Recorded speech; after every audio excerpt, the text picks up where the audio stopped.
Agora a gente vai falar da cardiomiopatia hipertrófica, uma doença que é muito prevalente, tá? Pode parecer que não, muitas vezes não é diagnosticada, mas é importante o cardiologista saber. E na prova do TEC é a cardiomiopatia, junto com amiloidose aí, e miocardite e um pouquinho de Chagas, são os temas que mais caem, então é muito importante que vocês prestem atenção, principalmente porque tem uma diretriz da SBC relativamente recente e muito boa, e a gente vai focar bem nessa diretriz. Quando a gente fala de cardiomiopatia hipertrófica, tá, vem aquela pergunta: qual a cardiomiopatia genética mais comum? É a hipertrófica, né? Já está no próprio tema da aula, fica fácil, mas só para reforçar. E qual que é a prevalência? Os estudos antigos, tá, davam uma prevalência baseada em ecocardiograma, a gente vai falar como é que é o diagnóstico, de aproximadamente 1 para 500. Mas se eu for evoluir com estudos genéticos, identificando aquelas pessoas que têm alteração, a mutação, a alteração genética, mesmo que não tenham sintomas ou alterações fenotípicas, a gente já chega aí para 1 para 200. Ou seja, é algo bem comum. Estima-se que no Brasil a gente tem aproximadamente 400 mil pessoas com cardiomiopatia hipertrófica, grande parte delas sem um diagnóstico estabelecido. Tá? Então, a nossa diretriz foi publicada no ano de 2024, uma diretriz muito boa, coordenação do professor Fábio Fernandes, tá? É uma diretriz que não é muito extensa, que foca nos pontos principais e muito gostosa de ler, e a gente vai ressaltar alguns aspectos aqui para vocês. Como é que a gente dá o diagnóstico? Como é que a gente suspeita do diagnóstico fenotípico da cardiomiopatia hipertrófica? O principal exame, não há dúvida, que é o ecocardiograma.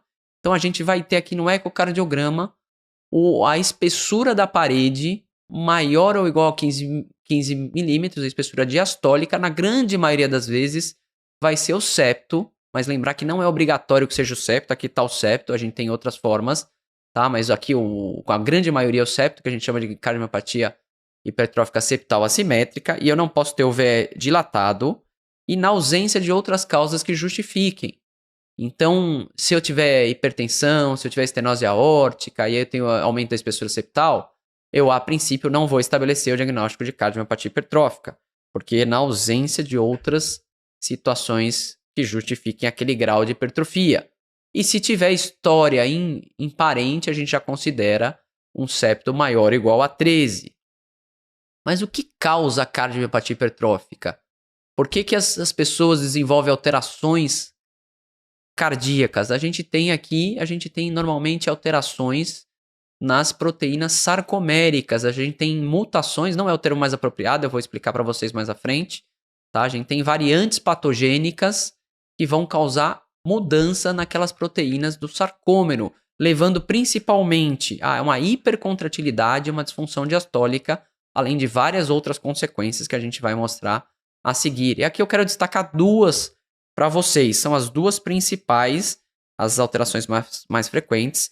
A proteína C ligante da miosina, em inglês, tá? Esse MYBPC3, e a cadeia pesada da beta-miosina, essa MYH7, Myosin Heavy Chain, tá? Então são as duas principais. Isso varia conforme a casuística, mas em geral elas são responsáveis por 70% aproximadamente dos casos que têm as mutações identificadas, as variantes patogênicas ou provavelmente patogênicas. E isso a gente precisa sempre ressaltar que a cardiomiopatia hipertrófica é uma doença genética autossômica dominante. A gente vai ter uma aula só de rastreamento familiar que a gente vai comentar um pouquinho mais de forma detalhada. E uma coisa importante que eu falei para vocês é o aumento da contratilidade e uma ativação excessiva da miosina. Depois a gente vai entender porque um medicamento que vai atuar, um inibidor alostérico da miosina, vai ajudar a melhorar os sintomas da cardiomiopatia hipertrófica ou obstrutiva. E, além disso, a gente não tem só uma hipertrofia. Eu comentei com vocês que a hipertrofia é muito mais comum na região septal. Aproximadamente 90% dos casos tem a forma septal assimétrica. E aí um pouco menos de 10% vão ter uma forma apical, que a gente chama de doença de Yamaguchi. Tem outras formas médio-ventriculares, tem aquelas formas concêntricas mais simétricas. Uma característica importante, além da hipertrofia, é um desarranjo de miócitos. Olha como a gente vê o alinhamento normal e aqui olha o total desarranjo de miócitos que a gente tem aqui. Então não é só hipertrofia, é uma hipertrofia com desarranjo dos cardiomiócitos. Então isso é importante e vai levar a várias consequências. A gente já falou para vocês, hipercontratilidade, disfunção diastólica. A gente vai ter uma das principais características que leva aos sintomas da cardiomiopatia hipertrófica, que é a obstrução da via de saída do ventrículo esquerdo. A gente vai ter também aí uma predisposição a arritmias, tá? A gente tem áreas de fibrose, a gente tem aí uma insuficiência mitral. Muitos desses pacientes têm também alterações na válvula mitral, alterações na implantação, nos folhetos, isquemia miocárdica, a gente vai explicar os mecanismos, tá?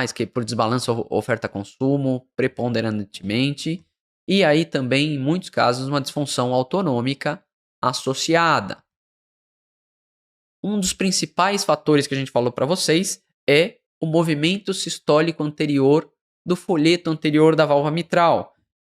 O que acontece? A gente tem uma obstrução aqui na via de saída, a gente tem um aumento do septo de forma importante, uma obstrução na via de saída, um fluxo turbilhonado, e esse folheto ele encosta no septo, dificultando mais ainda a ejeção do ventrículo esquerdo. Tá? Isso leva aí a uma diminuição do débito, principalmente ao esforço, e esses pacientes podem ter sintomas de dispneia, de síncope e outros sintomas. Tá? Então essa é a obstrução da via de saída, a gente vai mostrar para vocês aí. O exemplo é chamado em inglês de SAM, tá? Que é o Systolic Anterior Motion, ou movimento sistólico anterior da válvula mitral. Caiu isso na prova, lembrem de cardiomiopatia hipertrófica. Aqui um filme para vocês, mostrando aqui o aumento do septo, e aí a gente vai ver que ele encosta no septo, dificultando a passagem do sangue na cardiomiopatia hipertrófica obstrutiva. E você, além de ter a dificuldade de passagem do sangue para a aorta, muitas vezes a gente tem associado uma insuficiência mitral decorrente desse movimento sistólico anterior, tá? Também contribui com uma insuficiência mitral.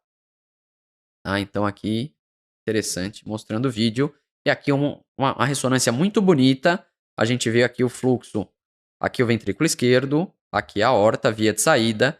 E a gente vê que esse folheto anterior da válvula mitral ele encosta no septo, dificultando. A gente vê um fluxo turbilhonado e ao mesmo tempo um fluxo voltando para cá, uma insuficiência mitral. Então uma imagem de ressonância muito bonita mostrando esse movimento sistólico anterior, que é um dos principais fatores para contribuir com a obstrução da via de saída do ventrículo esquerdo. Tá? Então aqui só para a gente lembrar, tá? A fisiopatologia, né? Então a gente tem aquelas alterações nas proteínas sarcoméricas, hipertrofia ventricular, muito mais no septo. A gente tem fibrose intersticial, anormalidades na válvula mitral, aquele desarranjo miocárdio dos cardiomiócitos, remodelamento microvascular e disfunção diastólica. Isso tudo contribui para a fisiopatologia da doença. Mas quando a gente falou da fisiopatologia, mas qual o prognóstico da cardiomiopatia hipertrófica? Quando a gente fala de cardiomiopatia hipertrófica, muita gente vai lembrar de situações catastróficas, né? Aqui um jogador de Camarões que teve uma PCR em campo. A gente lembra também o caso do Serginho, do São Caetano, de causas catastróficas de mortes em atletas, tá? Ou em jovens, mas principalmente em jovens e atletas. Tá? Então a cardiomiopatia é uma causa, é a principal causa, tá? Nos menores de 35 anos. Acima de 35 anos, aí a cardiopatia isquêmica já acaba sendo uma causa mais importante. Tá? Então é muito importante, mas lembrar que de forma geral, a maioria dos pacientes, tá? Ou não são nem pacientes porque não têm nem diagnóstico, são assintomáticos e têm evolução benigna. Tá? Então o prognóstico em geral da cardiomiopatia hipertrófica, na grande maioria dos casos, ele é bom. Tá? Evolução muito semelhante à população geral. Mas claro que existem casos de maior gravidade, por isso a gente vai mostrar para vocês que a gente precisa fazer uma estratificação adequada do risco desses pacientes, porque há medidas eficazes para diminuir essa mortalidade. A gente sabe aí, o CDI diminuiu de forma substancial. Tá? Então na próxima aula a gente vai discutir um pouquinho mais de cardiomiopatia hipertrófica, dos sintomas e do exame físico.